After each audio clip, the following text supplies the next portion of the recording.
Saludos a todos, muy buen día. Estamos por su programa Nikanash. Estamos de vuelta. Una disculpa por las veces que no lo hemos transmitido, pero ya estamos mejorando en esta situación. Hoy es día 24 de febrero, nuevo movimiento Chicnawi Olin. Busca las causas, no actúes sin reflexionar. Conseguirás el éxito adquiriendo cultura y cultivando la humildad.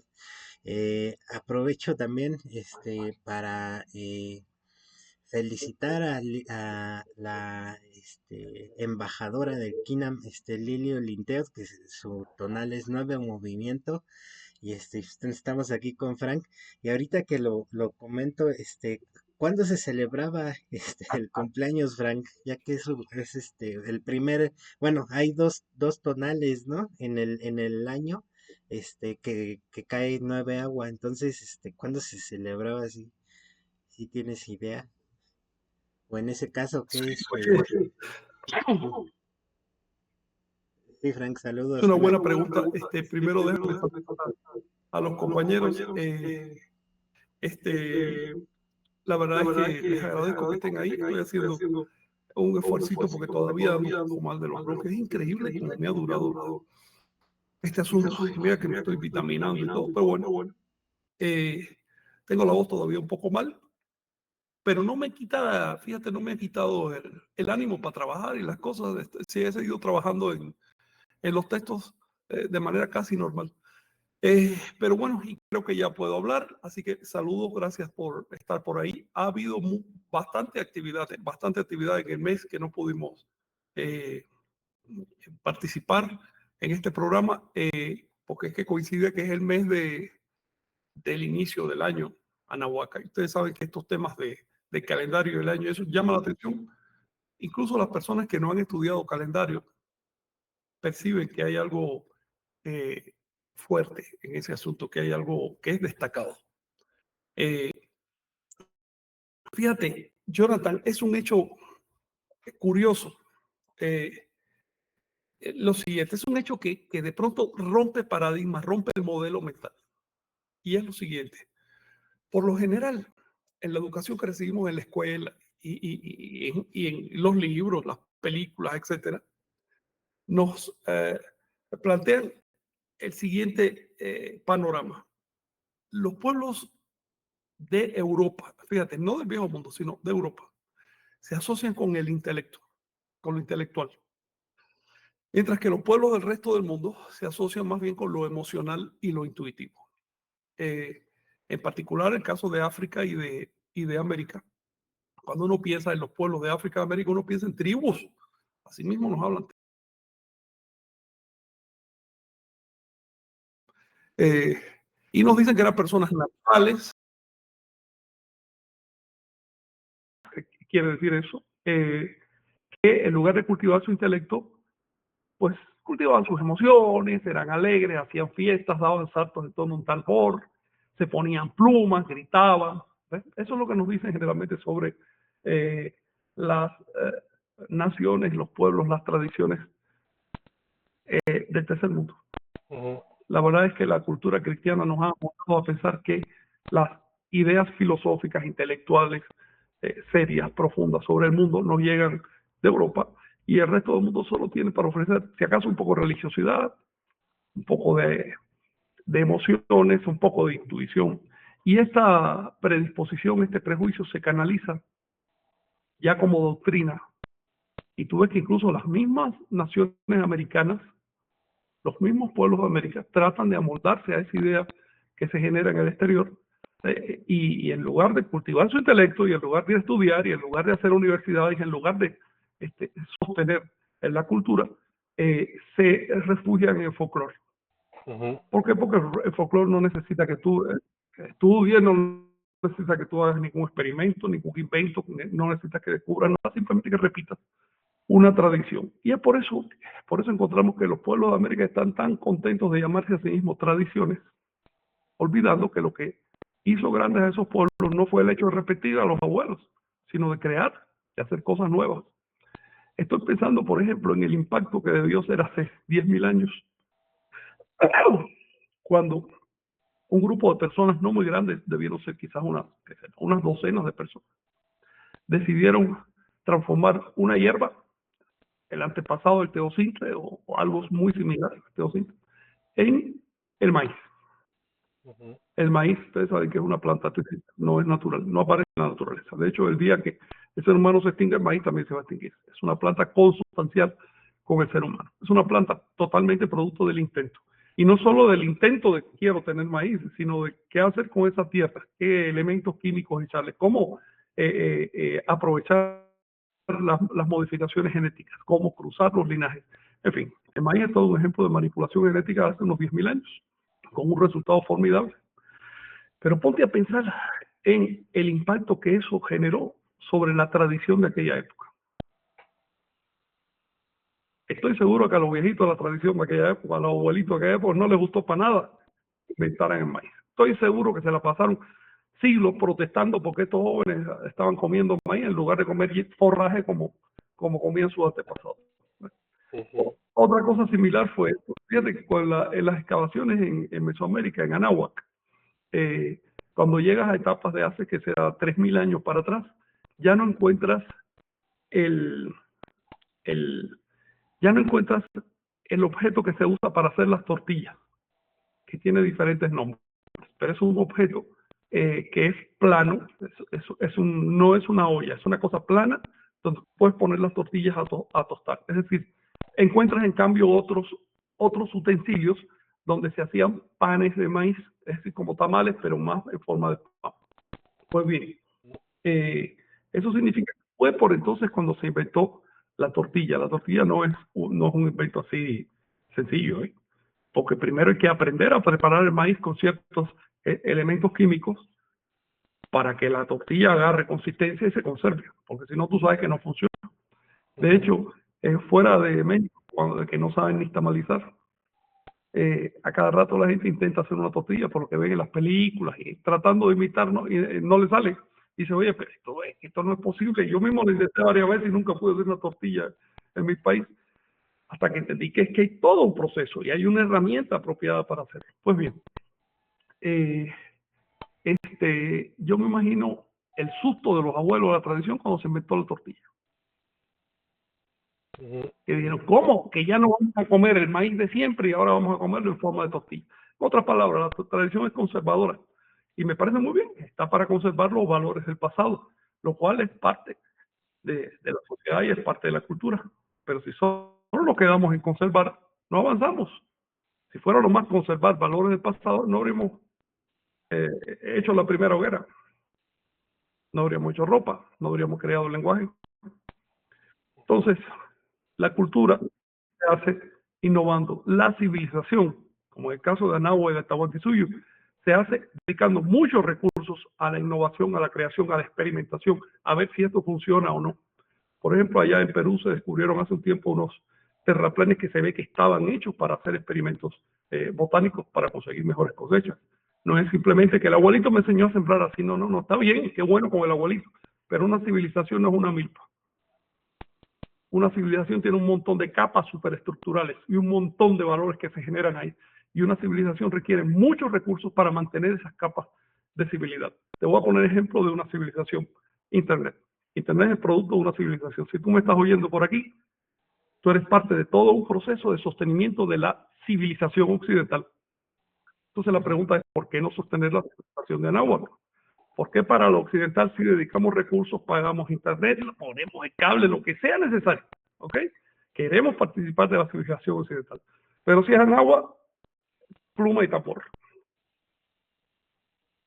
Es más, hablas de estudiar las fuentes, estudiar los textos sagrados de Anáhuac, estudiar las lenguas clásicas, estudiar matemáticas decimales, estudiar el calendario. Y hay grupos que se molestan porque quieren pluma y tambor. Porque en 500 siglos le dijeron, en 500 años de colonia le dijeron que lo de ellos nomás era pluma y tambor y se quedaron ahí. Así que hoy tenemos que hacernos una cierta fuerza mental para salir de esta imagen plana del pasado y entender que una civilización se hace cultivando la mente. Uno de los aspectos más destacables, impresionantes de la civilización de Anáhuac es lo que hoy llamamos calendario. Ustedes saben que De calendario tiene poco, tiene un aspecto calendárico sin duda, ¿no? Pero eso es el menor. En realidad era un sistema de organización del universo impresionante. Y doblemente impresionante porque es un sistema que llega al nahual por saturación de tonal. Es decir, es un sistema que no pretende explicar la realidad, sino tomarla, organizarla y convertirla en lo que yo quiero según mi propuesta cultural. Es decir, queremos ir allá. ¿Ves? No se trata de ponerse de rodillas frente a la realidad y adorar la realidad. No, no, no. La realidad es natural y la naturaleza no te dice que te levantes en dos pies. La naturaleza no te dice que cocines comida. La naturaleza no te dice que pienses. La naturaleza solo te dice que comas y te reproduzcas. Lo que encontramos en Anagua es que llegaban a un sitio como Teotihuacán, donde hay unas montañas por allá, y agarraban el plano y hacían una pirámide. Para Es decir, no aprovechar la montaña para poner un santuario. ¿Cómo? Sí, justamente para ese plano, nada más artificial que un pico ahí, una montaña artificial. Claro, si está plano, me le hace una pirámide, por favor. Y no la quiero natural. La quiero con caras bien rectas, ya que el plano recto no existe en la naturaleza. Ángulos rectos, escalones, algo que claramente se vea, que es intencional, que es humano. Lo que nos hace humanos es la intencionalidad. Así que con todo respeto para la naturaleza y con todo digamos, cariño a la naturaleza y reconociendo que es necesario desarrollar también nuestro lado animal, pero lo que nos hace seres humanos y lo que hizo civilización a los antiguos mexicanos, a los anahuacas, fue el hecho de que se atrevieron a ir más allá de la naturaleza. Y en eso estamos. Respondiendo a tu pregunta, y ya que entramos en calendario, fíjate que los, los anahuacas celebraban cumpleaños, aunque no igualito que nosotros, sino tenían, a ver, mira, para no complicarme, te voy a leer directamente lo que dice un cronista que se llama Diego Durán. Él escribió un libro llamado Historia de las Indias. Y ahí explicó cómo es que celebraban su calendario. Dice así. Bueno, habla de una costumbre bien extraña, te lo voy a leer, pero está rara. Dice, tomaban a aquella persona a la que querían obligar a que les festejase el cumpleaños respecto a su día y nacimiento, y lo echaban al agua y lo zambullían. Cuando salía del agua, esa persona quedaba atada a cumplir la fiesta. Es decir, si alguien sabía que se acercaba a su tonal y quería que alguien le pagara una fiesta, lo aprovechaba y lo echaba al canal. Ya sabes que Tenochtitlan estaba todo lleno de agua, lo echaba al canal y salía mojado, y eso quería decir que estaba comprometido a cumplir la fiesta. No estoy diciendo que haya que hacer eso en la actualidad, solo leo un reporte de un crónico. Y si aquel año no cumplía la fiesta, al venidero no lo volvían a comprometer y lo tenían por escarnio y menosprecio. Es decir, trataban mal a quien no se comprometía de esa manera. Dice, este número de días, de los 260 días del año sagrado, servía para honrar y festejar las 20 figuras o los 20 signos del calendario y darles día particular en que se solemnizaran una vez al año. Lo que está diciendo Durán es esto. A pesar que el Tonalpowali, es decir, el mecanismo que te da nombre propio, solo mide 260 días, la fiesta no se hacía cada vez que caía el tonal, sino que se hacía una vez al año. ¿Ok? Es decir, sincronizando el Tonalpowali con el Chiwik, que es el año de la naturaleza, el año solar. Dice, y aunque a uno le cupiese 2 veces en el año el mismo signo, el signo natal, la primera vez que caía lo celebraban y hacían fiesta. La segunda vez no, aunque ese día se lo tomaban para holgar, es decir, no trabajaban y lo guardaban como si fuera domingo. En otras palabras, en los años en que tu tonal cae una sola vez, se celebraba por todo lo alto del tonal. Si cae 2 veces, se celebraba la primera y la segunda vez simplemente era de absuelto. Fíjate qué costumbre tan extraña. Sí, sí, sí. Y bueno, también, bueno, con eso sí, se celebraba el tonal y no, digamos, como nosotros lo hacemos. Si lo hacemos por medio de gregoriano, pues entonces va cambiando cada año el tonal, ¿no? Sí, sí, no, eso no lo podían permitir. Era cuando te caía tu tonal, porque lo que se celebraba era el tonal. De hecho, vamos a hablar claro. El tonal en sí, el tonal que te da nombre, se suponía no es el tonal que naciste, sino el tonal que fuiste concebido. Ujú. ¿Ok? El tonal que nos forma. Ese es el que te daba nombre. Se suponía que la gestación dura 260 días y por lo tanto al nacer se confirmaba ese tonal. Obviamente no existía, digamos, instrumentos de precisión como hoy para medir exactamente cuánto mide una gestación, ¿no? Entonces sacaban un promedio, el promedio era así. A ver, las mujeres demoran tanto, las humanas demoran tanto al parir, vamos a hacer un promedio a partir de la primera menstruación que se interrumpe, más el resto del tiempo, y ya con eso pues, sabemos cuál es el tonal del niño. Este, es muy curioso que a las personas le pusieran como nombre propio su fecha natal. Es como hoy llamarse 1 de enero, 21 de marzo, así. Es Ujú. increíble, porque indica, bueno, lo que estamos hablando. Sí, Dime. de hecho, hay varios que se llaman ANIP de la red, o, por aniversario Ah, de la sí, sí, bueno, ya. revolución. También los católicos tenían hasta hace poco algo similar que es finalmente el santo del día, te toca, ¿no? Te toca ese santo, pero bueno, por lo menos un nombre de persona, pero directamente en la boca se ponía la fecha natal. Ya cuando la persona cumplía 20 años y empezaba a tener actividades sociales y se empezaba a destacar, le ponían el nombre, vamos a decir un segundo nombre, un apodo si tú quieres, que reflejaba sus atributos. Fíjate qué diferente concepción del mundo. La persona iba adquiriendo títulos y nombres, e incluso el título de ser humano. Vicente, ¿qué tal? A Hola, partir de su merecimiento, a partir de su mérito, no simplemente a partir de su nacimiento. Lo que te otorgaba el nacimiento era una fecha, y eso lo tiene cualquiera, hasta un perrito tiene una fecha natal, pero ya un nombre, que es un título que refleja una cualidad, eso era a partir de su merecimiento. Y esto es una cosa muy importante, porque las condiciones han cambiado mucho en la sociedad. En la actualidad, el merecimiento ya vale nada. Esto se empezó a notar desde la Revolución Francesa para acá. La Revolución Francesa determinó que nosotros tenemos derechos natales, como si fuera un Dios ahí arriba que ya nace y te manda esos derechos. No tienes que ganártelos cumpliendo con tu deber. Aunque no cumpla con tu deber, tienes los mismos derechos. Y eso ha generado una sociedad totalmente parasitaria, esquizofrénica. Una sociedad en que la esperanza de la gente es colgarse del Estado a ver si el Estado los mantiene. Es decir, una sociedad sin dignidad. Por eso hay países del mundo donde literalmente el Estado le da a la persona la única comida que se come y la persona a cambio de eso cierra los ojos y permite que el Estado haga lo que le dé la gana.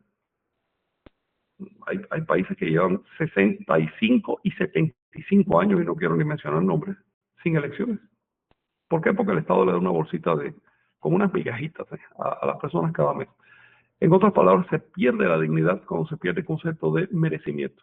¿Merecimiento qué significa? No voy a aceptar nada que yo no me gane, Ujú. pero si me gané algo, voy a luchar por ello. ¿Ves?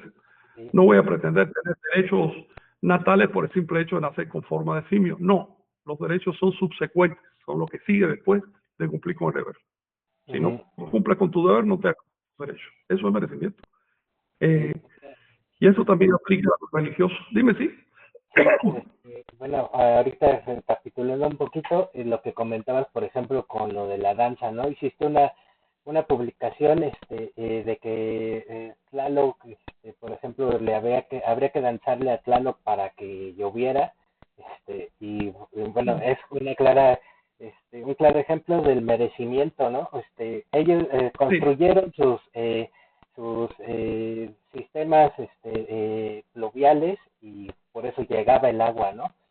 Pero en la claro. actualidad es más fácil, los que se ponen a danzar se empluman y piden que llueva, Sí, al fiel estilo cristiano, pedir al ahí no me espíritu. exacto, y sin perdiéndose esa parte importante, ¿no? Que es el merecimiento. Claro. De hecho, qué bueno que lo mencionas y qué pena me da también, pero la actitud de los grupos de la tradición se ha ido orillando a posiciones netamente cristianas, aunque sea con una lengua nativa, aunque pretendan ser más mexica que Cuauhtémoc, pero esto de estarle pidiendo un espíritu para que te resuelva problemas, eso viene del cristianismo, eso no era de acá. Si leen los cientos de oraciones mexicas, nahuas que se conservan, vas a ver que no se trata de pedirle a los dioses ni nada de eso.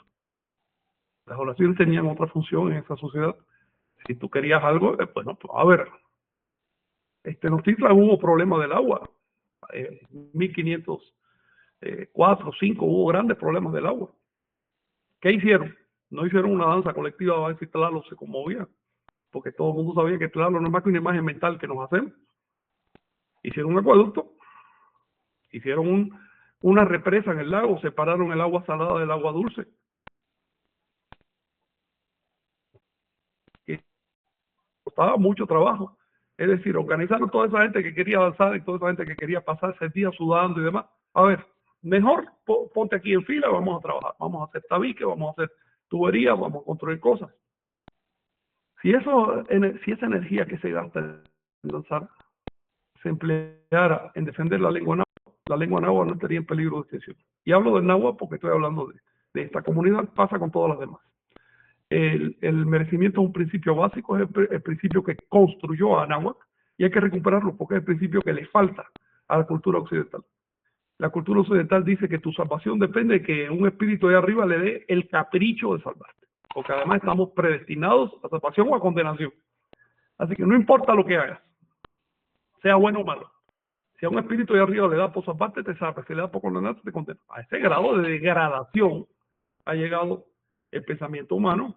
Es decir, ya yo no tengo que forzarme, no tengo que hacer nada, solo tengo que adular espíritus. Y si adulo espíritus, a lo mejor puede que me salve. Y mientras tanto, pateando cabeza por acá abajo. Realmente una de las grandes cosas, quizás lo más grande que puede aportarle la Toltecayot a náhuatl, a la humanidad, es recuperar la dignidad humana y recuperar esa dignidad que procede del merecimiento. Sí, Vicente, ibas a hablar, adelante. Sí, muchas gracias. Pues bueno, aprovechando acá que ahora sí se hizo la luz, comentar al respecto, ¿no? También de esta raíz del macehualisti, del macehual del Mazatl, de que se ofrenda, también en ahora sí, administración o en lo que sería la estructura que nos dan, ¿no? De cuáles eran las clases que había en Anáhuac, ¿no? Que estaban desde los gobernantes, comerciantes, y la más baja, nos dicen, era el macehual, ¿no? O sea, como en esta inercia de que pues, eran las personas los más humildes, pero justamente, ¿no? Sin esta concepción de que, o sea, lo que implica, y me llama mucho la atención y recuerdo también cuando vimos a los mayas allá en Carrillo Puerto, en Chan Santa Cruz, que cuando hablábamos, ¿no? Intercambiando ideas, decíamos, no, pues que somos más igual, sí, nosotros también, y es donde nos saltó, por ejemplo, el nombre de Naxitl, ¿no? En ese sentido, que también allá reconocen, inclusive más que sea Catopilsi en Quetzalcóatl, sí. Naxitl, ¿no?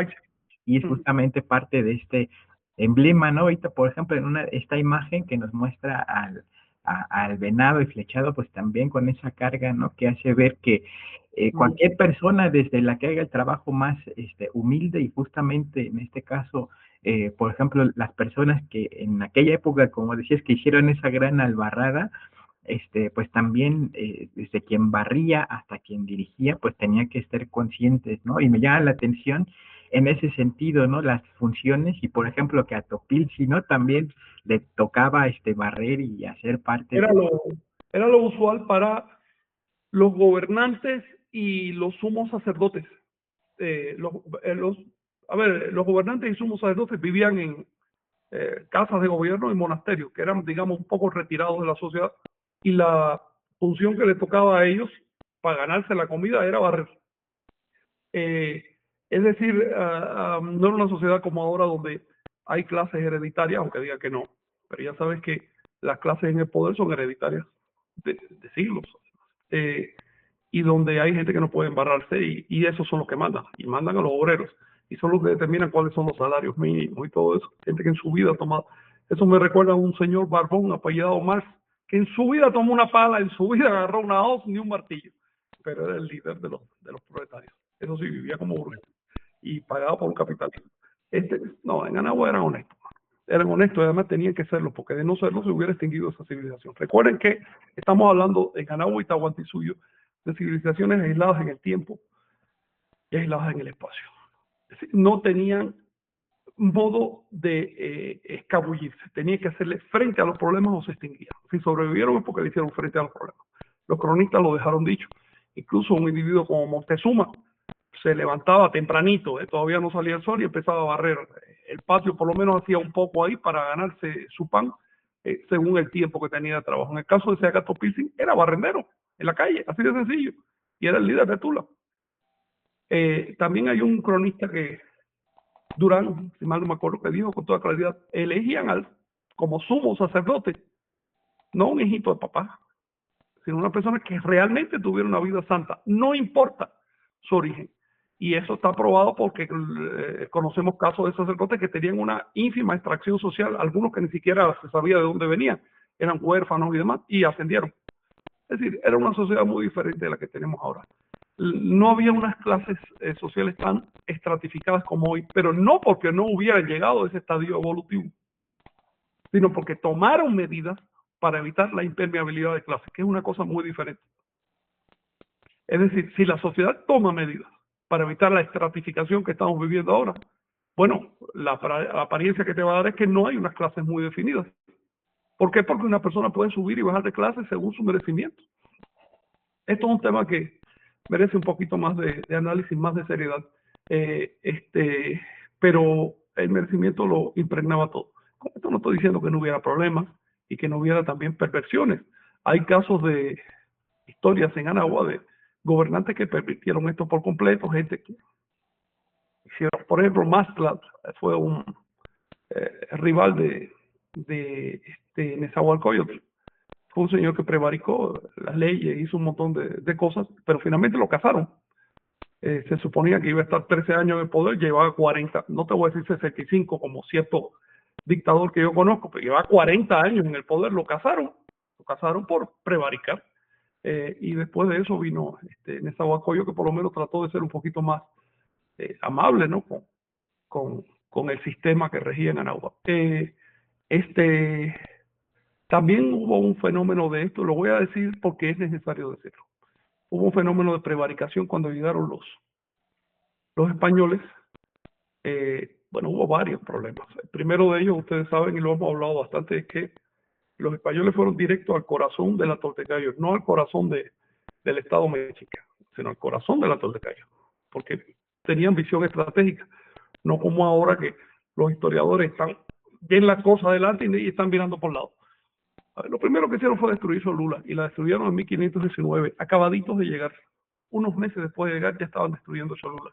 Y los mexicas que estaban mirando eso no hicieron nada. Entre los que no hicieron nada estaba Cuauhtémoc. ¿Ok? No levantaron un dedo. No protestaron, no dijeron eso es incorrecto. Al contrario, le prestaron asistencia al ejército español. Esto es una mancha terrible. 2 años después le tocó a los mexicas experimentar las consecuencias de sus acciones, y en lugar de nombrar al tipo más experimentado, al mejor guerrero, al más inteligente, ¿a quién se le ocurre nombrar a Moctezuma? A un sobrino de él que tenía 13 años. O que treparse Cuauhtémoc a las malas, pero a las malas mejor no digo lo que tuvo que hacer para agarrar el poder. 24 años tenía Cuauhtémoc, que podía hacer frente a un individuo como Cortés, con una experiencia política de generaciones allá en España. En otras palabras, en la medida en que Anagua por todo, con arreglo a las enseñanzas de Quetzalcóatl, en la medida en que se favoreció el merecimiento, anduvo bien y creció. Cuando empezó a fallar, empezó a caer. Y si no se recupera esa actitud de merecer y de ser digno de las cosas, y también de exigir nuestro merecimiento, pues no hay futuro para Anagua.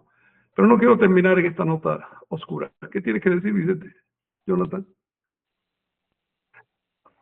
Sí, por ejemplo, ahorita que comentaban esto de la lluvia, ¿no? Ahí está esta obra que poco se conoce, ¿no? En ese sentido, está el Barradón.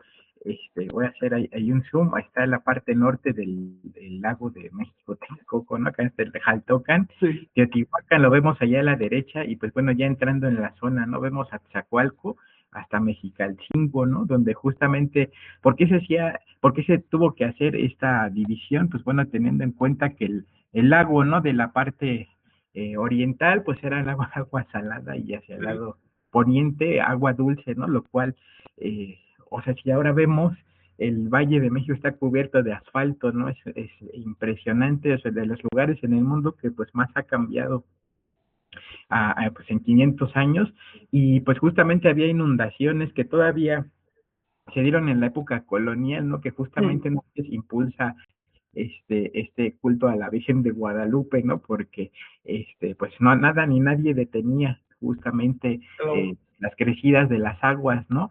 Y pues esto fue una obra de la ingeniería extraordinaria. Les vamos a compartir un link en los comentarios para que pues lo vean, y de qué magnitud era era justamente, enorme. Sí. sí, alucinantemente, desde Iztapalapa hasta Atzacoalco, ¿no? Ahí está el Tepeaca o Tepeyac. Y de 8 metros de ancho, ¿eh? No es que fuera un murito.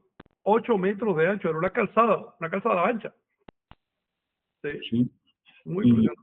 y pues es justamente, ¿no? Parte de la diferencia, ¿no? De lo que actualmente, pues ahora sí, pues llamó mucho la atención, ¿no? En ese sentido, como bien decías, John, en este sentido, pues de cómo, pues danzando ni orando, pues vamos a transformar las cosas, y no es justamente a partir de nuestras acciones, ¿no? Yo creo que eso es algo que debemos de procurar hacer. No somos parte de, pues ahora sí, no hay nadie arriba que nos esté viendo, es justamente Sí. nosotros donde se Ah, manifiesta mira, ahí se ve.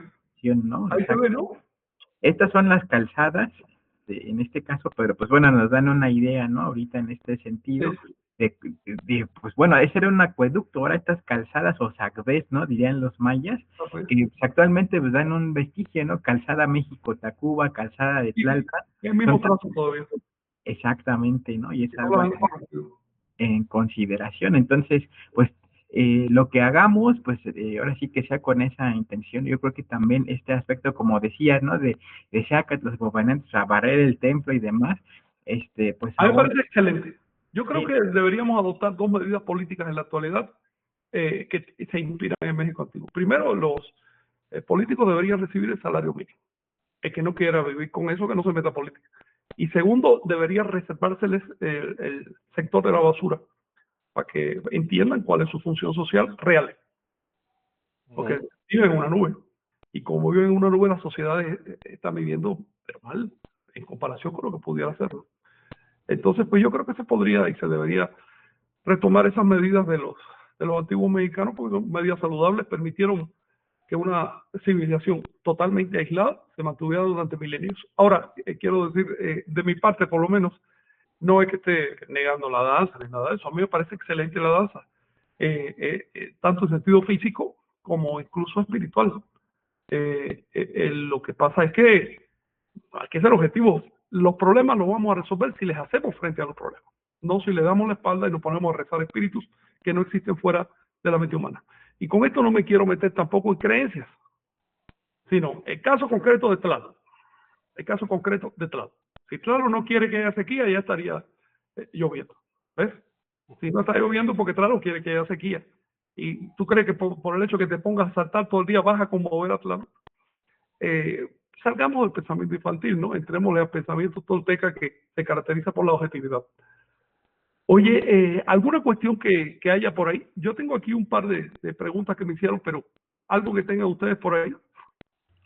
sí, en ese sentido, como la danza, pues también la música, todo esto que escuchamos música prehispánica, pues no es con inspiración prehispánica, porque ahí vemos, por ejemplo, ¿no? En la guerra y en la parte de la danza, pues el teponaztle, el huehuetl, estos aspectos, por ejemplo, ahora vemos estas grandes danzantes con plumas y tocando con las batacas aquí, pues eso sería una osadía, ¿no? Con el huehue, con el teponaztle, sí, ¿no? Que es el tambor horizontal, pero justamente, o sea, hay que, pues, no quedarnos en la superficie, ¿no? En ese sentido, y aunque, pues bueno, esta danza conchera y demás, y haya grupos de danza que, pues, también, o sea, es bueno hacer esa práctica, pues son adaptaciones, ¿no? En ese sentido, que se hacen y que, pues bueno, está bien, pero en efecto, ¿no? No, ni danzando, ni haciendo música, tenemos que hacer más, y en este caso, como tenemos que, pues, darle a estudio el calendario, a la lengua, porque si no, estos se mueren, desaparecen, ¿no? Y tener en cuenta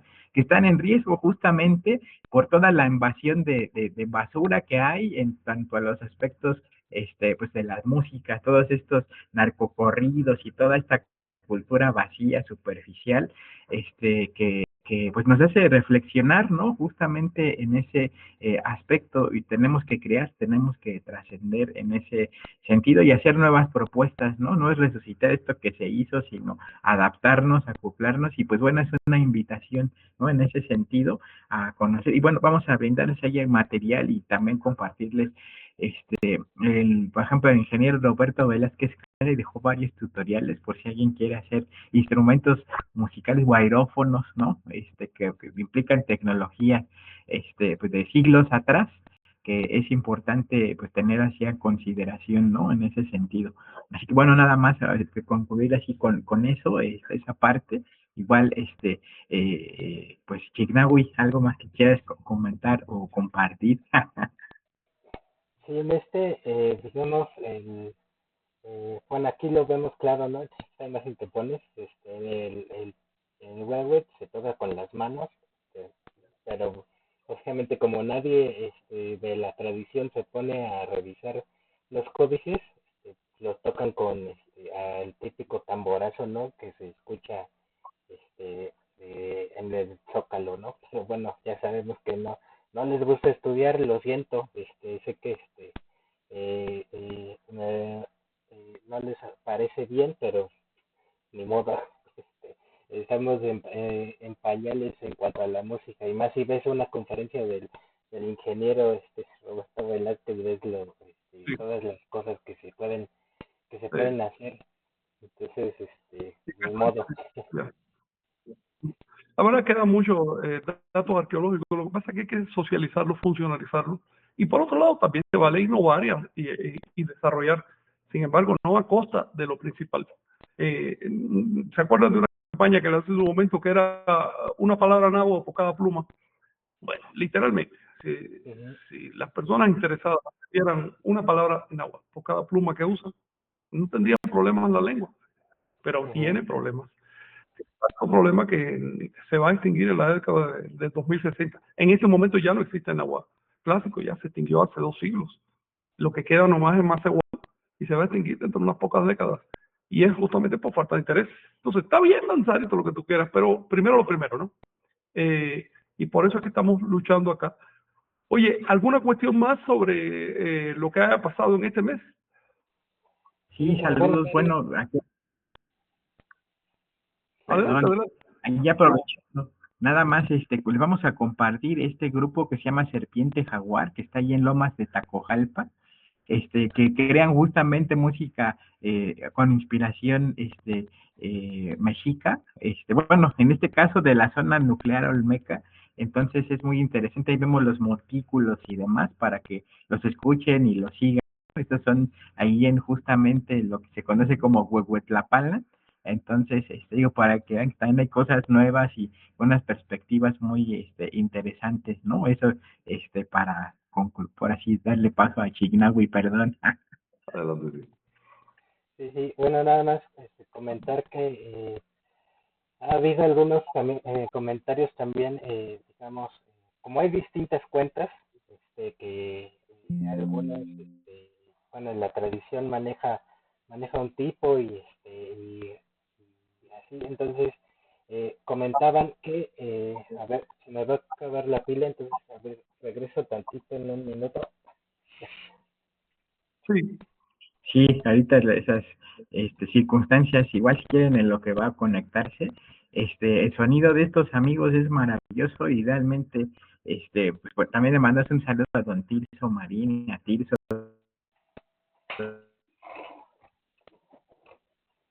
con ellos hacen festivales en la primavera, en varias fechas, Y pues bueno, se inspiraron también en esta investigación en la cual cuando fuiste allá con Julio Diana, con Antonio Gómez y Sí, tus compañeros, Gómez ahí. se quedan con la semilla exactamente y hacen ensambles muy Ah, interesantes y cantan en genial. náhuatl, es una maravilla. Entonces también preservan la lengua, estimulan a Sí, la chaviza.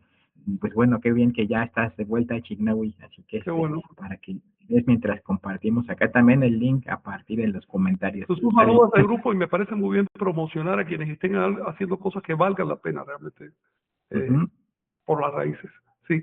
Si no, te escuchamos. Sí, y ahora sí, disculpen, si no se iba a cortar la transmisión y luego me cuelgan todo. Ujú, claro. Sí, hay como, digamos, como hay varias cuentas y eso, hay como varias preguntas o varios comentarios diciendo que por qué no hacemos encuentros calendáricos o donde se expongan las diferentes cuentas y llegar a una para que de ahí todos ya sigamos la misma cuenta, ¿no? Pero bueno, también no han visto todo el trabajo, ¿no? ¿Qué has pasado con eso, Frank? Que ya obviamente se ha intentado, Ah, este, y, y pues no se llega a ningún lugar intentando, a ver, permíteme, a ver, voy a responder esa pregunta que haces de una manera ingenua. A ver, si tú buscas en la sociedad aquí alrededor, vas a ver gente que habla bien el inglés, unos pocos. Vas a ver la mayoría que cree que habla inglés y en realidad no sabe hablar, y vas a ver otros que de plano saben que no saben hablar inglés. ¿Ok? ¿Cómo llegar a un consenso en esa situación? ¿Cómo llegar a un consenso respecto al inglés?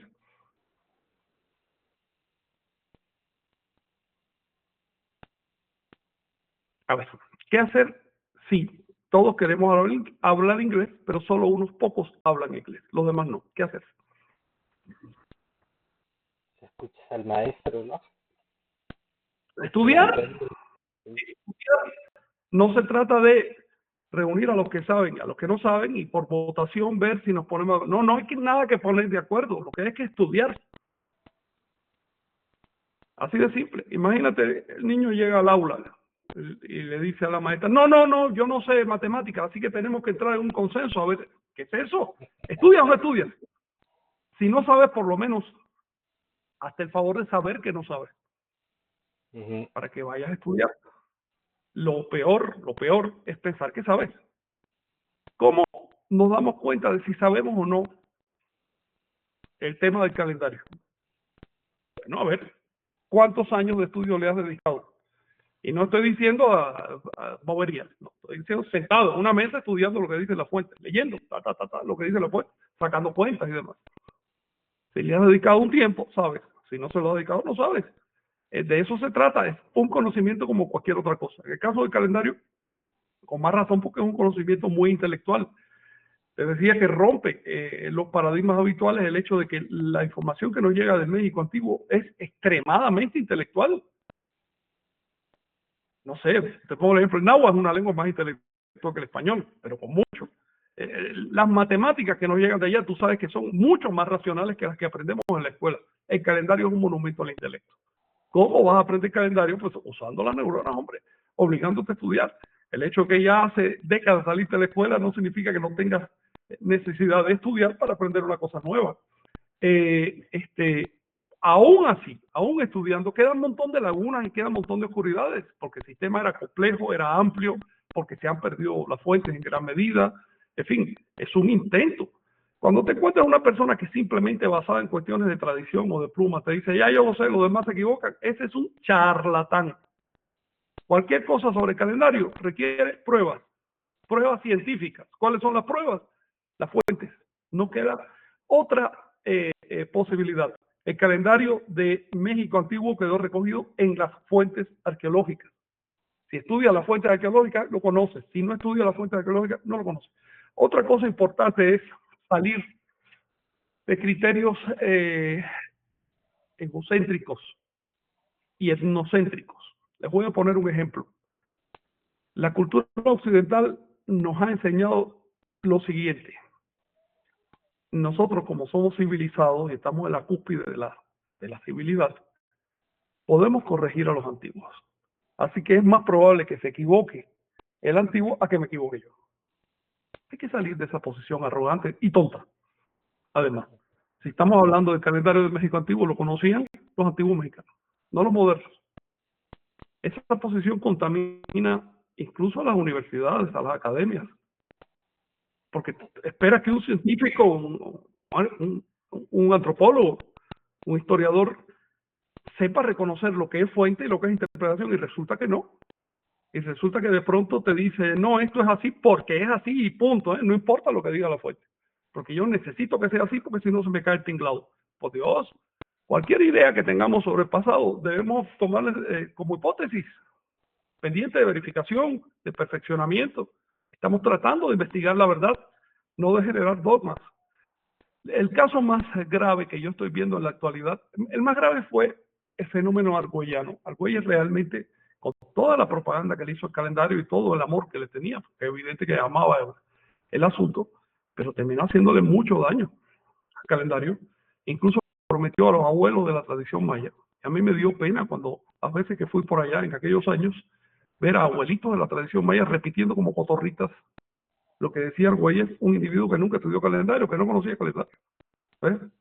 Que simplemente sabía unas ideas ahí, las organizó, hizo un juego, no un rescate de raíz. Y veías ahí a los viejitos, ustedes fueron aquella vez a 2012, 13 que fuimos, vieron los televisores gigantes que ponían en las esquinas, ¿no? Y salían los estudios ahí hablando. Oye, pero no saben ni pronunciar la palabra, hermano. Eso me dio mucha pena porque tú te das cuenta ahí cómo la manipulación de la cultura puede destruir la cultura. Después de aquel show de 2012, muy pocos investigadores, muy pocos, se dedicaron al tema de las profecías mayas, que es un tema tan importante, porque todos tenían miedo de que los señalaran como parte de ese show. Es decir, hubo daño a la cultura. En el caso del calendario, bueno, la imagen que se le quedó a la gente sobre el calendario maya es lo de Argüelles, que no tiene nada que ver. El calendario de Argüelles está más cercano al calendario europeo que inventó Auguste Comte hace un par de siglos que el calendario maya. Todo lo único que tiene de maya son las palabras, pero ya sabes que traducir no es recomponer la sintaxis. La cultura está en la sintaxis, no en las palabras. Yo puedo traducir la Biblia al náhuatl y eso no significa que ya la Biblia no sea cristiana y ya la Biblia no sea del viejo mundo. ¿Ves? Entonces, que Argüelles haya puesto palabras en maya a su sistema no quiere decir que fuera el sistema maya. El sistema maya se conserva en las fuentes mayas, en los libros de Chilam Balam. Es impresionante. El segundo fenómeno que más daño yo he visto que le hace al calendario es el intento, y a mí me parece un intento apreciable, un intento bien intencionado de Arturo Mesa de entender este calendario. Lo que hizo Mesa fue leerse un libro publicado en 1880 llamado México a través de los siglos, donde se exponía el entendimiento del calendario en ese momento. Es un entendimiento malo, pero pésimo. Es el peor que ha surgido. Fue un entendimiento basado en obras de 1740 de Boturini y de algunos otros investigadores que no entendieron porque les faltaba documentos. No entendieron cómo era el calendario. Fábrega y otros llegó el momento que generaron un modelo que se publicó en México a través de los siglos, un libro que creó la moderna tradición mexica prácticamente. Es un reflejo de ese libro. Y fue un libro importante para su época, pero trascendido. Entonces lo que hizo Mesa fue al modelo que aparece en ese libro, ustedes ya se lo imaginan, empieza a contar. Si no te da la cuenta, salta. Sáltate los 5 días al fin del año y sigue contando. Llega al fin del otro año, vuélvetelo a saltar y así. Lo que hizo Mesa fue decir, además de saltármelo, lo voy a contar aparte. Sí, tú puedes hacer lo que quieras, contarlos aparte, treparlo uno arriba del otro, lo que te dé la gana. Pero si los contaste aparte, ya destruiste el calendario. Entonces, debido a eso, Mesa publica y lo dice con todas sus letras. Solo queda una correlación confiable y yo me baso en esa. ¿Y quién determina que esa es la confiable? Él. Ah, mira qué cortito es. Él mismo dice la confiable porque es la que conviene a mi interpretación y todas las demás son falsas. Con eso está diciendo que tantas fechas que quedaron registradas, tanto del lado español como del lado nativo, son falsas. Así de sencillo. No importa que cuando tú revisas las crónicas ves que todas son auténticas, todas son correctas, coinciden. ¿Qué es lo que te determina si estás leyendo bien o mal el calendario? Si todos los datos te coinciden, lo estás leyendo bien. Si tienes que dejar casi todos los datos fuera, excepto el que te conviene a ti, lo estás leyendo mal. Es así de simple. Aquí les traje para responder una pregunta muy concreta que me hicieron. Si me permiten, voy a compartir algo. Vicente, te voy a cancelar para compartir. Sí, correcto. Compartir ahora una ventana esta. La pregunta es, ¿cuáles son las correlaciones en que se basa la ecuación de Tenochtitlan? ¿Por qué decimos que los primeros contactos entre españoles y Anahuac generaron fechas correctas? Bueno, la primera vez que se registró una fecha, la verdad es que los españoles llegaron a Anáhuac en 1511, ya para entonces había noticia de que estaban los españoles en el Caribe desde 10 años antes, 20 años antes. Después volvieron a llegar ya en una expedición organizada en 1517, después hubo otra en 1518, y ahí se registró una fecha doble. La fecha en el libro de a bordo de la nave de Grijalva, él escribió que llegó entre el 12 y el 15 de junio de 1518, mientras que los mayas propiamente reportaron que era día 1 conejo. Este reporte, más que los mayas, fue de los veracruzanos. Este reporte después llegó a Tenochtitlan y allá lo tradujeron como Setostli, día 1 conejo, puesto que sabemos cómo se llama ese año y sabemos cómo se llama ese día. Tenemos una correlación magnífica, una correlación de 1518. Aquí se la registré, por cierto. Fue el día 1 conejo del año 13 conejo. Vamos a ver si lo distingo. Es esto que está aquí en rojo. En amarillo está el nombre del año. El nombre del año cayó el 3 de mayo, Julián. Y el conejo cayó el 12. Es dentro del rango que marca. Está perfecta esa correlación, no hay que decir que está mal. Después sigue pasando el calendario, se lo puse todo para que vean que no hay ningún salto consecutivo. La segunda correlación establecida fue cuando llegó Cortés a Tenochtitlan, que en pocas palabras es el día 8 viento del año 1 caña, equivale al 8 de noviembre de 1519. Esa quedó bien asentada. Bueno, les estoy diciendo que hay cronistas que ponen otras fechas o se equivocan en la palabra, algo así. ¿Okay? Nos estamos basando en el grueso de los datos, no en las equivocaciones, sino en el dato correcto. De eso se trata. Si encuentras por un lado una equivocación y por el otro lado un dato correcto que te coincide, ¿cuál es el que vale? Pues el que coincide, el correcto. Porque si no fuera así, entonces ese dato correcto sería una casualidad. Y sería una casualidad gigantesca. Una improbabilidad tremenda que coincidieran de esta manera las fechas. Esa fecha que dice que el 8 de noviembre de 1519 fue 8 vientos, bueno, el mismo consecutivo sin ningún tipo de salto. Vemos que ese año se llamó 1 caña, volvió a caer el 3 de mayo, fíjense. Y en noviembre tenemos el 8 vientos. Decir que esto es incorrecto es no entender el calendario. Ahí se lo estoy mostrando. No ha habido ningún salto. Es tan solo como hacer el consecutivo y ubicar las fechas. Y todas coinciden. Lo lamento. Pero esta idea de que los Mnemotemis se contaban aparte es falsa, es incorrecta, es no entender. Siguiente fecha fue la matanza del Templo Mayor, que se resume así.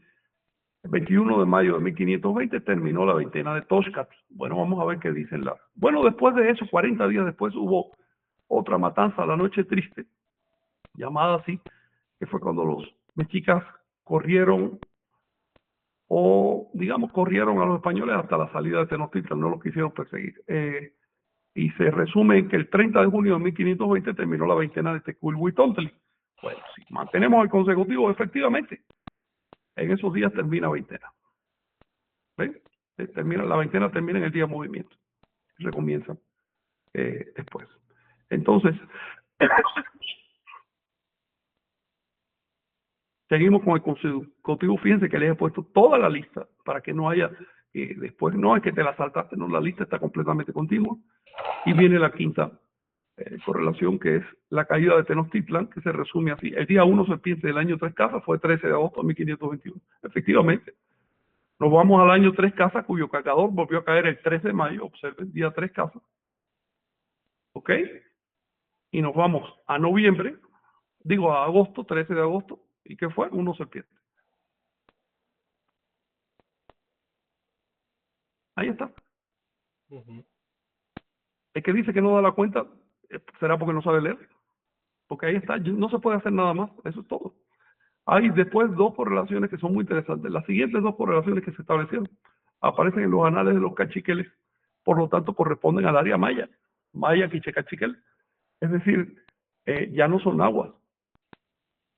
Y las dos correlaciones son, uno conejo del año 6 pedernal fue el 22 de febrero del 24, y la siguiente fue que el día 7 muerte del 6 pedernal fue 20 de abril del 24. Aquí las ven, totalmente ubicadas. Ven que otra vez el nombre de ese año cayó en mayo, pero el 2, porque había sido bisiesto Julián. Es decir, se corrió un día. Y las dos fechas reportadas por el códice son correctas. ¿A dónde voy? ¿De qué sacamos? ¿Qué concluimos de aquí?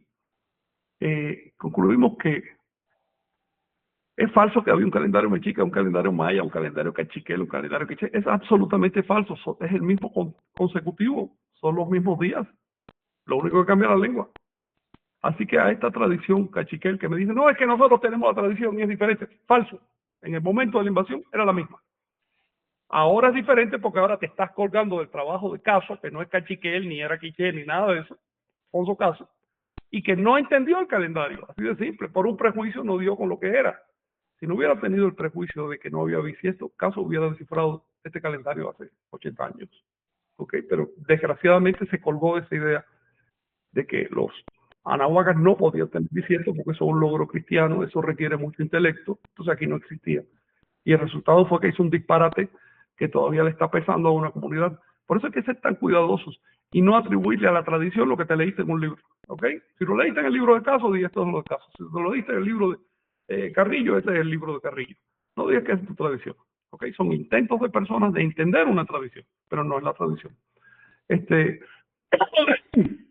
Lo que les acabo de mostrar entonces indica que hay una continuidad total en el calendario, que no hay saltos por causa de los mnemotemis, que si lo hacemos correctamente, todas las fechas coinciden y que por lo tanto podemos averiguar sin duda ninguna cómo se llama el día de hoy. Porque si tú estableces ahí al principio de la invasión eso y tomas en cuenta, por supuesto, los incidentes que ha tenido el calendario juliano-gregoriano, por un lado, y el calendario nahuatl, si tomas en cuenta todos esos factores, da con el día exacto. Hoy, ¿alguna cuestión sobre esto? Vicente, algo que quieran comentar ustedes.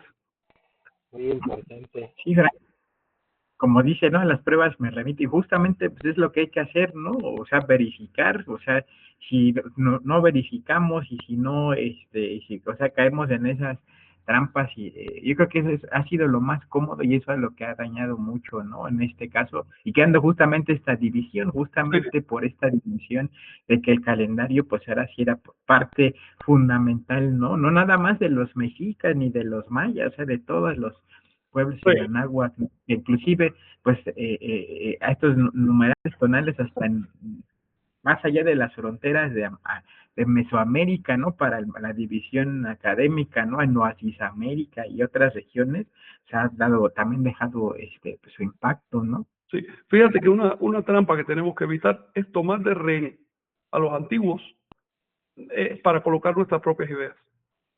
Si tú estás haciendo una investigación y llegas a una conclusión, párate frente a la cámara y yo hice la investigación y llegué a esta conclusión. No digas que es de tradición, me lo dijo un abuelito. A mí 2 grupos de tradición náhuatl me han insinuado, a ver, si usted dice que la cuenta unificada es una cosa de tradición, nosotros la podemos aceptar. No, porque eso sería mentira.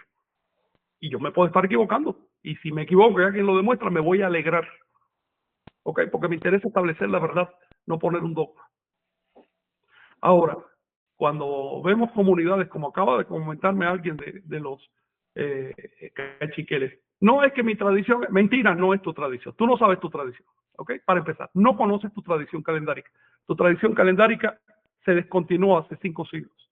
Y la prueba de ello es que en 1946 se hizo una pesquisa exhaustiva de cuánto calendario quedaba entre quiché y cachiqueles. Sabemos perfectamente lo que había en ese momento. Y sabemos también perfectamente en qué momento retomaron esas cuentas y a partir de qué autores, con los aciertos y con los errores de esos autores. No le llames a eso tradición, no es tradición, es estudio. Les felicito por estudiar, pero usar a los antiguos de rehenes, de estudios modernos y de posiciones modernas, no es justo. No es justo con la propia tradición.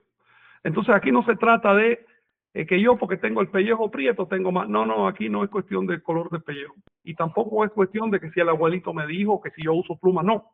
Aquí es cuestión de que demuestres científicamente lo que estás diciendo. Es decir, de que me saquen los documentos antiguos y me digan, mira el empate. Eso solo se ha conseguido a través de la cuenta unificada de Anáhuac. Es la única cuenta que ha podido unificar no solo las fuentes náhuatl, sino también las fuentes mayas y zapotecas, y eso es importante, con el presente. No estamos hablando aquí de una, digamos, idea aventurada de que a lo mejor no. Estamos hablando de fuentes, por lo tanto de demostraciones arqueológicas. ¿Es posible que esto se perfeccione en el futuro? Es posible, aunque yo no lo veo muy probable, pero todo está abierto y en ese momento encantados. Pero tendría que haber pruebas arqueológicas suficientes. No simplemente decirme, es que no me gusta así, porque no se me antoja, como me acaba de escribir alguien, ya lo escribí, es que no se me antoja, sí, no se te antoja. Entonces, esto no funciona, ahora nomás funciona este dato porque es que sí se me antoja. No, eso no es digno, eso no es lo que merece el rescate de las raíces, eso no es rescate y eso no va a trascender. Solo van a trascender los investigadores que demuestren lo que dicen. ¿Alguna cuestión?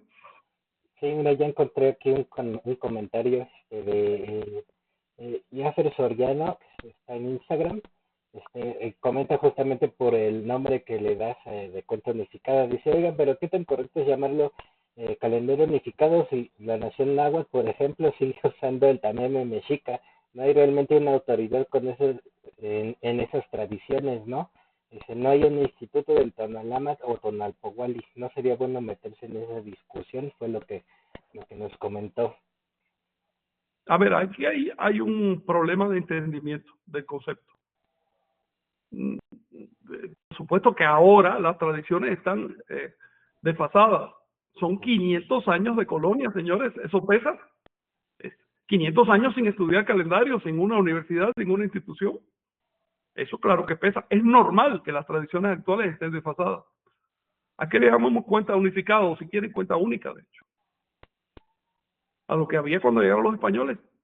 Estoy mostrándole lo que había cuando llegaron los españoles. No necesitamos más, no necesitamos una autoridad moderna ni nada. Simplemente estudiar lo que había cuando llegaron los españoles. Una de dos. O te alineas con lo que había hace 5 siglos o inventas otra cosa. Pero si inventas otra cosa, no digas que ese es el calendario de Anáhuac, porque es un invento. Si te alineas con lo que había hace 5 siglos, te vas a alinear con la cuenta única que había. Ahí se lo mostré, demostrado. Había unidad entre los signos mayas y los signos y la fecha náhuatl. Y no le puse zapoteca y otros. En total, la ecuación de Tenochtitlan tiene 27 ítems, 27 correlaciones internas que abarcan todos lados. La más perfecta, de hecho, la establecieron los zapotecas, porque es la más tardía y al mismo tiempo cae. Es de 1697, lo cual significa que hasta esa fecha estuvieron aplicando por lo menos el primer grado de ajuste astronómico, hasta esa fecha. E indica que el calendario estaba vivo. Uh-huh. Algo que les quiero mencionar, ya que estamos aquí y lo tengo abierto muy brevemente, es ¿cómo sabemos cómo se llama este año? Es una pregunta que me hicieron una vez. ¿Cómo yo sé que este año se llama así? No, bueno, quedan muchos registros de nombres de años en las fuentes. En las fuentes que se hicieron, que se escribieron cuando llegaron los españoles, las que hicieron los nativos, bueno, ellos ponían los nombres de los años a su manera y después venía un copista español y aclaraba, bueno, en cristiano se dice así, esas no sirven de piedra de roseta. Aquí les puse varios ejemplos. No hay duda ninguna de cómo se llamaban los años en esa época, por lo tanto, en la actualidad no hay duda. Esa parte de calendario no se discute. Creo que solo caso fue el que puso en duda de si había un año de más o de menos, pero es una duda motivada por un prejuicio, una duda innecesaria, porque las fuentes son muy claras, ahí no hay más. De hecho, esa posición de caso fue desechada por los demás investigadores rápidamente. Aquí, por ejemplo, estamos viendo un códice náhuatl, donde se ve el asedio de Tenochtitlan a un lado, al lado derecho, ven los nombres de los años, totalmente correlacionados, no hay ninguna duda sobre eso. Tampoco hay duda, por ejemplo, sobre cuándo comenzaba el trecenio.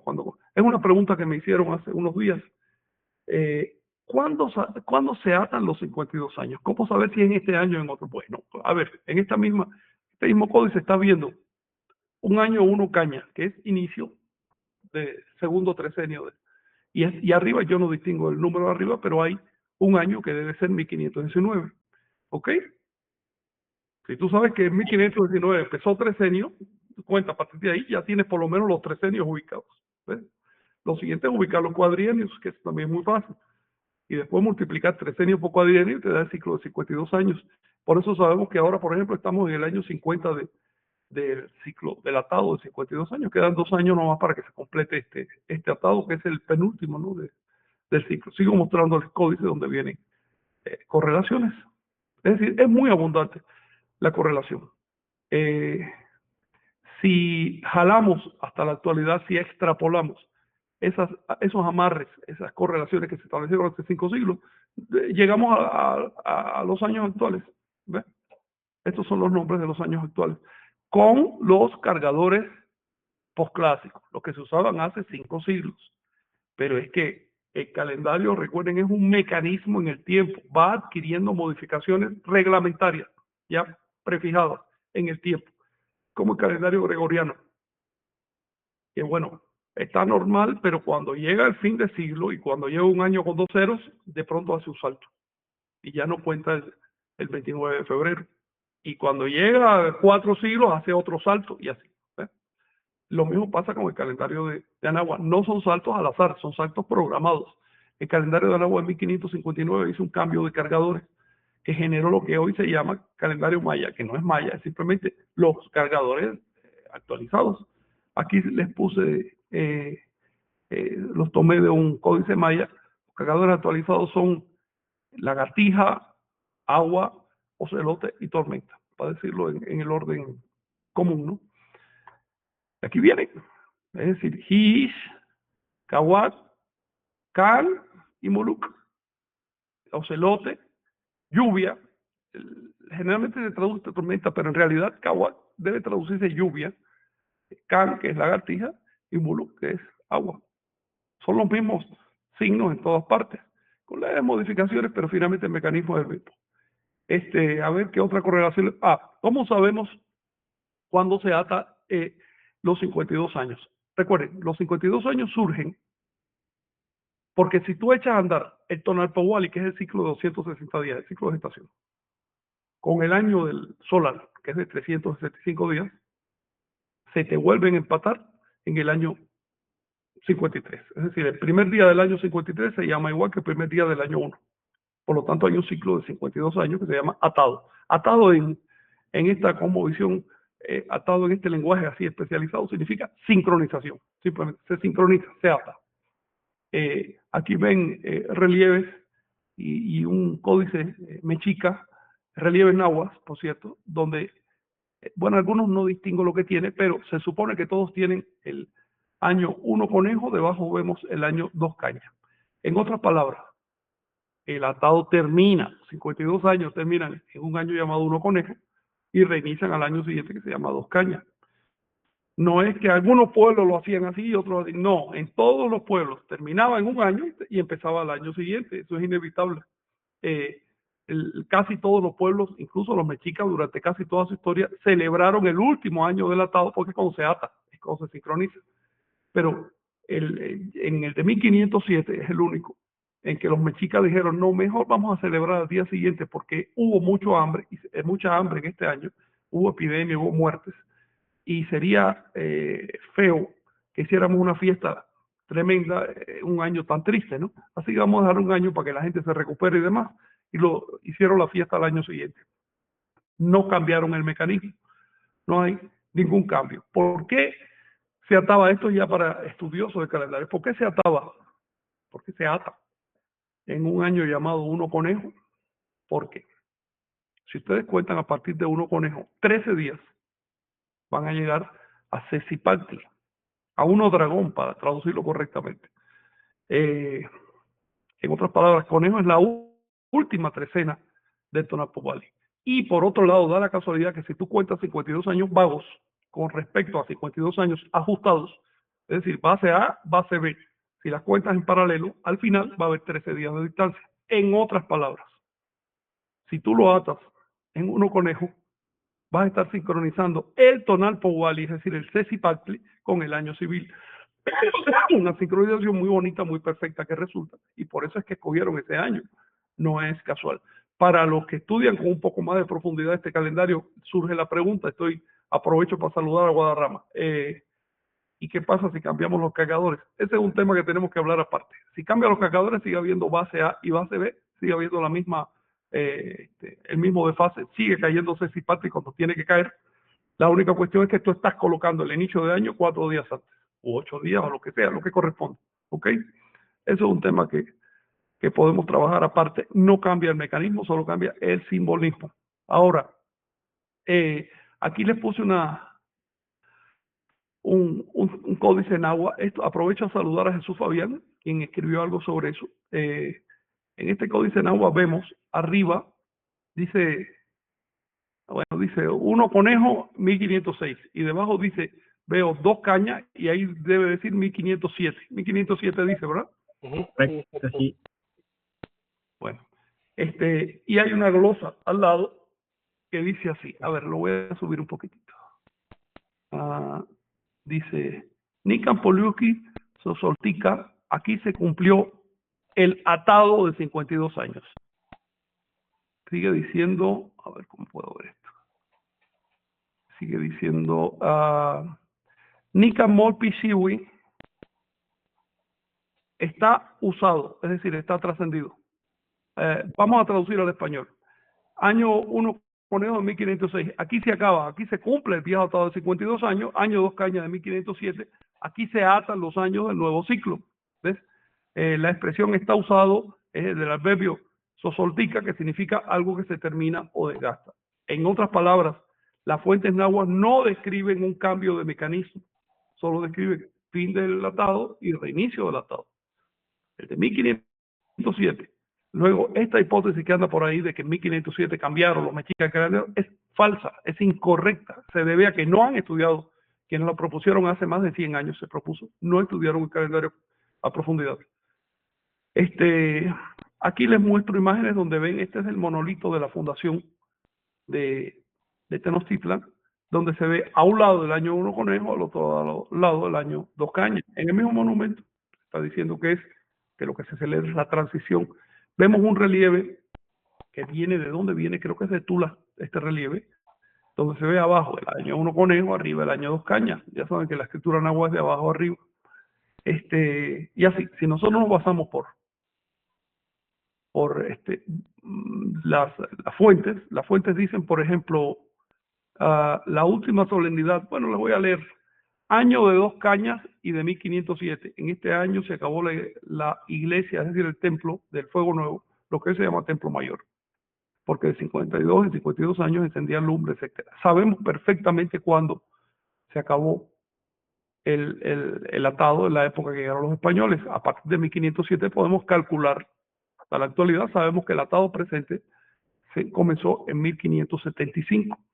Bien, el anterior se acabó en 1574, por lo tanto el siguiente atado va a empezar en el 2027, el presente se va a acabar en el 2026, por eso sabemos que estamos en el año 50. No estamos inventando, es a partir de lo que dice la fuente.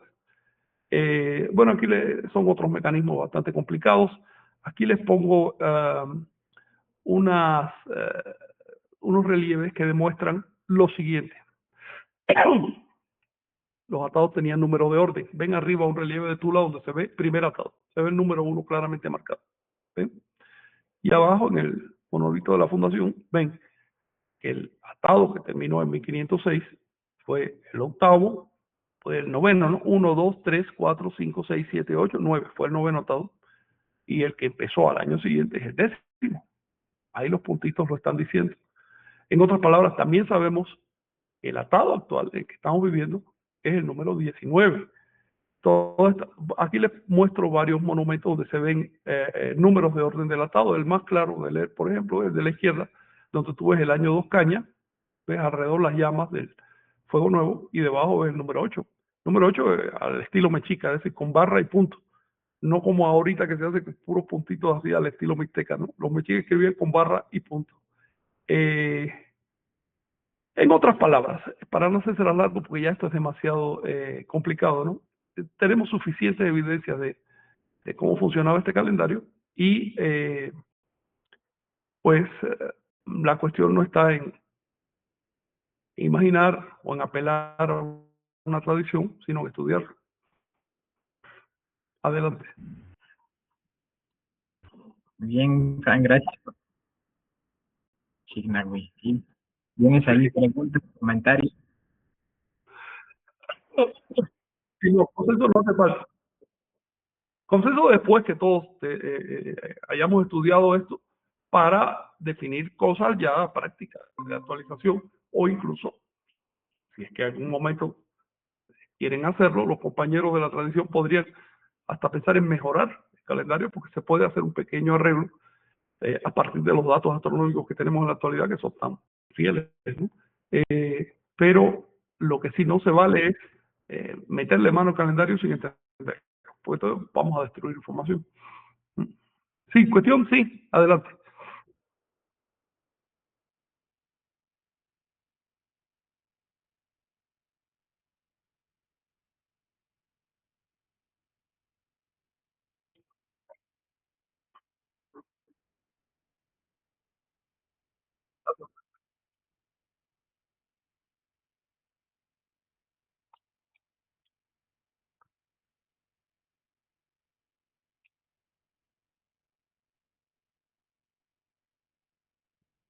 Sí.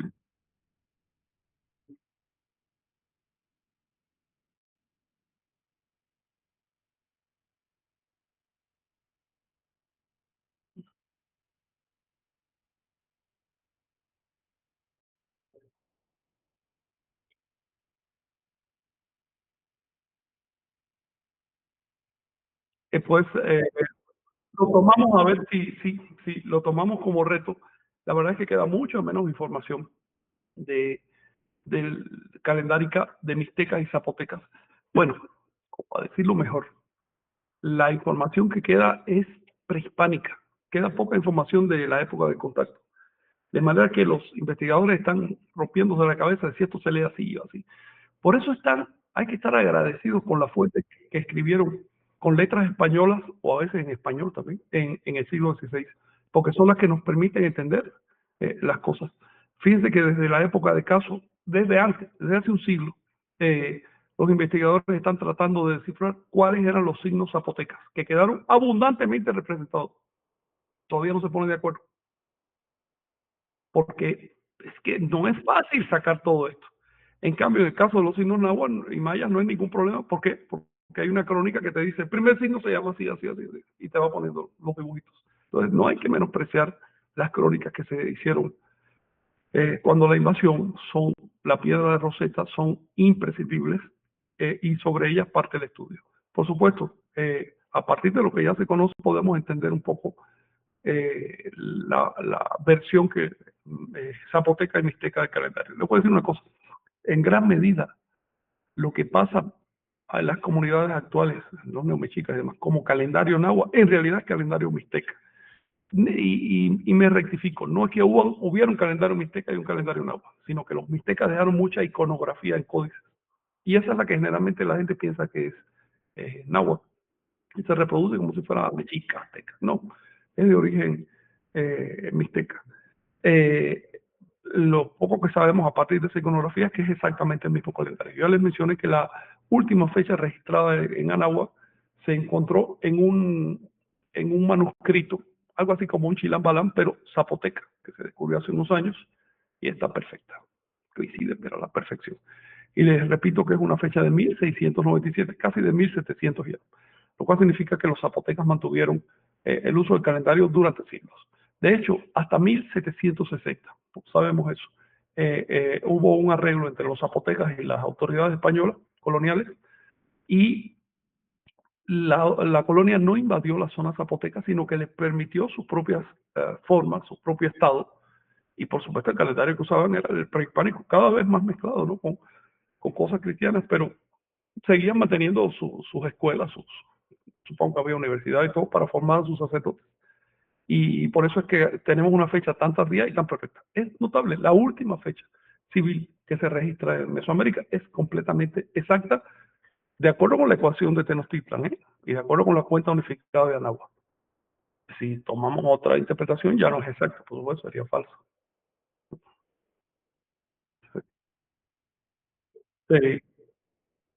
Los códices mixtecos son impresionantes la cantidad de datos que tienen.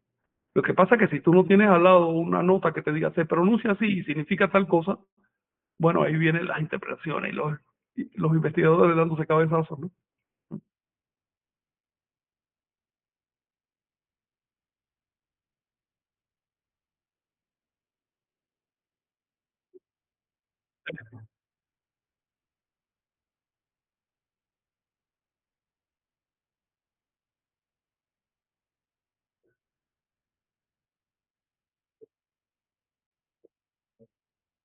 Sí, sí,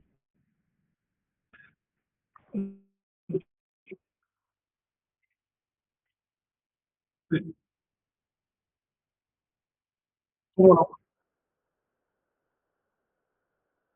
no? Bien, es una pregunta muy fuerte que, a ver, muy brevemente te voy a decir, es una cosa que merece, de hecho, un programa. En teoría no existían linajes hereditarios en el poder en Anáhuac, en teoría. En la práctica sí existía. De hecho, si tú te pones a pensar, por ejemplo, los tlatoanis de Tenochtitlan, los mexicas, hacen la lista de tlatoanis, todos eran primos, ni por casualidad había nadie afuera ahí, ¿ves? Porque tenía que mantener la riqueza en unas pocas manos. En otras palabras, una cosa es lo que decía la teoría y otra lo que en realidad se hacía. Claro, tampoco era tan burdo como solo por ser hijito de papá ya te toca, ¿no? Eso se hizo algunas veces y creó problemas.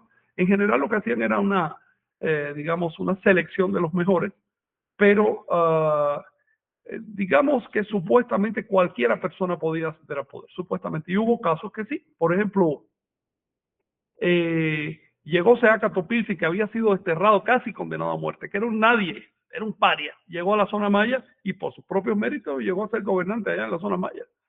Pero por otro lado, en la práctica esto se pervertía mucho, porque, mira, primero porque a las familias en el poder les cuesta mucho trabajo dejar el poder. Cuando dejan el poder tienen que pagar las consecuencias de sus malas acciones y por eso tienen que aferrarse al poder. Eh, Segundo, porque no cualquiera está capacitado para dirigir. Entonces no es lo mismo nacer en una familia que te está enseñando desde chiquitito cómo se hacen ciertas cosas, cómo se hace la diplomacia, cómo se hacen los contactos comerciales, cómo se resuelve el problema, que venir desde la calle pensando con una banderita roja, pensando que ya lo sabes todo y de pronto estás en un trono de este tamañote y tú chiquitito ahí no sabes ni qué hacer. Entonces, la respuesta es sí y no. En la Toltecayo, por lo menos en teoría, no hay linaje ni nada de eso. El linaje es en beneficio, ¿ok? Y ya estamos en una época en que podemos perfeccionar la práctica tolteca. Eh, Porque digamos que ahora es mucho más fácil estudiar, es mucho más fácil entender las cosas y demás. Y los medios nos permiten que todos nos conozcamos. Ya no es como antes, que tú no sabes ni quién vivía del lado de allá en la otra ciudad, ¿no? Entonces, digamos que ahora puede haber mucha más democracia real, ¿no? Si supiéramos ejercerla. Pero con todo, los anahuacas nunca cayeron en estas familias hereditarias, estas monarquías que desgraciaron a Europa, porque realmente fue una desgracia para Europa, truncaron un proceso de desarrollo, eh,